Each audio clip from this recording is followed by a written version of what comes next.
Kashmiri pink tea ആണ് ട്ടോ ഇന്ന് നമ്മൾ ഉണ്ടാക്കാൻ പോകുന്നത്. This is Asna Jasmin. Welcome to my new video. അപ്പോൾ അതിനായിട്ട് ഞാൻ ഒരു ഗ്ലാസ് വെള്ളം എടുത്തിട്ടുണ്ട്. ഇനി അതിലേക്ക് 1 tablespoon green tea powder ഇട്ട് കൊടുക്കുന്നുണ്ട്.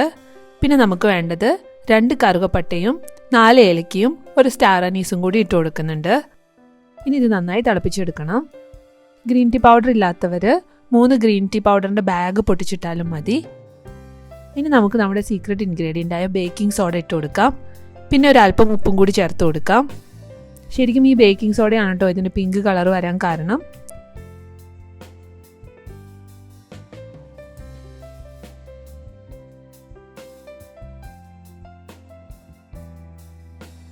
ഇനി നമുക്ക് ഇതിനൊന്ന് കുറുക്കി 1/2 ഗ്ലാസ് ആക്കിയെടുക്കണം.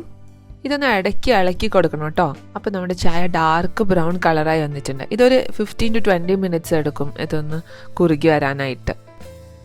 കാശ്മീർ പഴയ ചായകൾക്ക് പ്രശസ്തിയായിട്ടുള്ള ഒരു സ്ഥലമാണ്. അപ്പോൾ അവിടുത്തെ റിഫ്രഷിംഗ് ആയിട്ടുള്ള ടീ ആണ് പിങ്ക് ടീ. ചെറിയ ചെറിയ അസുഖങ്ങളൊക്കെ വരുമ്പോൾ കാശ്മീരികൾ ഈ ചായ കുടിക്കാറുണ്ടെന്ന് കേട്ടിട്ടുണ്ട്.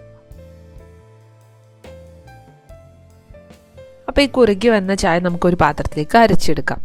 ഇനി നമുക്ക് പാല് തിളപ്പിക്കാൻ വെക്കാം. അതിനായിട്ട് ഞാൻ 1 ഗ്ലാസ് പാല് ഇവിടെ തിളപ്പിക്കാൻ വെച്ചിട്ടുണ്ട്. ഇനി അതിലേക്ക് ആവശ്യത്തിന് പഞ്ചസാര ഇട്ട് കൊടുക്കുക. ഇനി നമ്മൾ നേരത്തെ തിളപ്പിച്ച് വെച്ച ചായ ഇതിലേക്ക് ഒഴിച്ചു കൊടുക്കാം. മുഴുവനായിട്ട് ഒഴിക്കേണ്ട ആവശ്യമില്ല, നമുക്ക് അത്യാവശ്യത്തിന് ഒഴിച്ചു കൊടുത്താൽ മതി. ബാക്കി നമുക്ക് ഫ്രിഡ്ജിൽ സൂക്ഷിച്ച് വയ്ക്കാവുന്നതാണ്. അപ്പോൾ നമ്മുടെ ചായയുടെ കളറ് മാറി വരുന്നുണ്ട്. സാധാരണ ചായയുടെ കളറിനേക്കാളും ഒരു പിങ്ക് കളറാണ് ഈ ചായക്കുള്ളത്.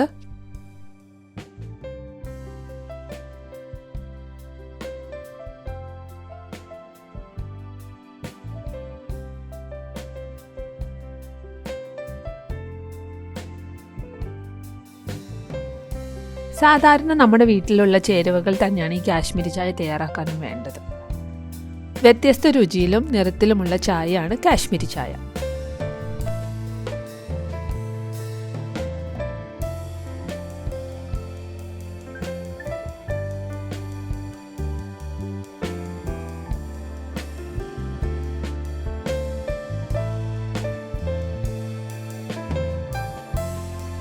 ഇനി നമുക്കിതിലേക്ക് കുറച്ച് പിസ്താഷ്യോസ് ഒക്കെ ആഡ് ചെയ്ത് കൊടുക്കാം.